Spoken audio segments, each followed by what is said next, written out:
আসসালামু আলাইকুম ভিউয়ার্স, কেমন আছেন সবাই? আশা করছি আল্লাহর রহমতে সবাই ভালো আছেন, সুস্থ আছেন। আমি আলহামদুলিল্লাহ ভালো আছি। যদিও শীতের শুরুতেই আমার একটু ঠান্ডা লেগে গেছে, ভয়েসটা অন্যরকম শোনাচ্ছে মনে হয়। তো আজকে আমি যেগুলো মানুষ ফেলে দেয়, ফেলনা জিনিস দিয়ে কিভাবে সুন্দরভাবে পরিবেশন করলাম আর সবাই মিলে খেলাম, সেই কথাগুলো আপনাদের সাথে শেয়ার করব আর রান্নাগুলোও শেয়ার করব। আশা করছি শেষ পর্যন্ত আমার সাথেই থাকবেন। তো আমি কিছু মুরগির ছাট মাংস নিয়ে নিয়েছি। ছাট মাংস অনেকে খায়, আবার অনেকে ফেলে দেয়।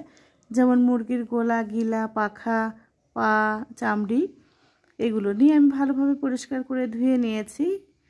এখন রান্না করতে চলে এসেছি। চুলাতে একটা কড়াই বসিয়ে দিয়ে তার ভিতরে একটু পেঁয়াজ ভেজে নিলাম। তার ভিতরে দিয়ে দিলাম বাটা মশলা। একে একে সব মশলাই আমি এখানে অ্যাড করে দেব। আর এভাবে মুরগির চামড়া রান্না করলে কিন্তু খেতে আমাদের ভালোই লাগে। অনেকে আবার একেবারেই পছন্দ করেন না মুরগির চামড়া, ফেলে দেন, পা ফেলে দেন। একেবারে যারা খায় তাদেরকেও অনেক সময় তুচ্ছ তাচ্ছিল্য করেন, কিন্তু আমরা কিন্তু এই মুরগির পা, পাখা, গলাগিলা ফেলে দেই না। এরকম করে মজা করে রান্না করে খাই। আর আজকে সবাই মিলে মুরগির পা, পাখা, গলাগিলা দিয়ে রান্না করে সাথে থাকবে আমার ফুলকো ফুলকো লুচি দিয়ে আমরা খাবো। সেটাই আপনাদের সাথে শেয়ার করছি। আশা করছি শেষ পর্যন্ত আমার সাথেই থাকবেন। তো অনেক বক বক করে ফেলেছি, এর ভিতরেই আমি কিন্তু মশলাটা ভালোভাবে কষিয়ে নিয়েছি। যেমন করে মুরগির মাংস আমরা রান্না করি, সেম সব কিছু উপকরণ দিয়েই এই চামড়িটাও রান্না করতে হয়। চামড়ি শুধু না, এর সাথে পা, পাখা, গলাগিলাও আছে। তো এখন ভালোভাবে কষিয়ে নিচ্ছি। এটা কষিয়ে নিয়ে তারপরে রান্না করে নেব। আর সাথে থাকবে আমার লুচি। যেসব ভাই বোনেরা আজকে প্রথম আমার চ্যানেলটি সাবস্ক্রাইব করছেন, তাদের কাছে আমার রিকোয়েস্ট থাকলো, প্লিজ আপনারা আমার চ্যানেলটি সাবস্ক্রাইব করবেন, লাইক, কমেন্ট, শেয়ার করে দিবেন। আপনাদের সাপোর্ট, ভালোবাসা পেলে আমি সামনের দিনে এগিয়ে যেতে পারবো ইনশাআল্লাহ।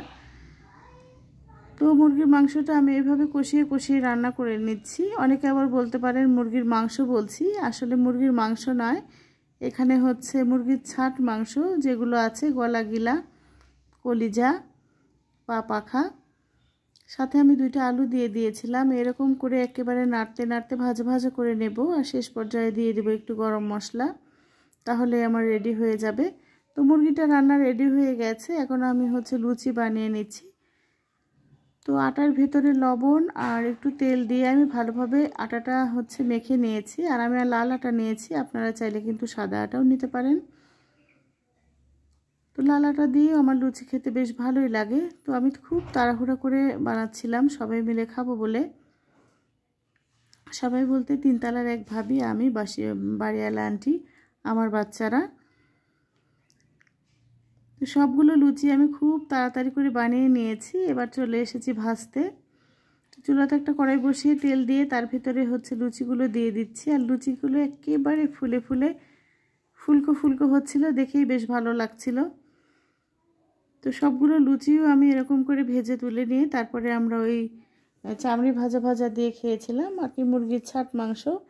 খেতে কিন্তু ভীষণ ভালো লাগে। আপনাদের যদি আমার এই রান্না দেখে ভালো লাগে আর এরকম করে যদি খেতে ইচ্ছা করে, তাহলে আপনারাও চাইলে এরকম করে খেতে পারবেন।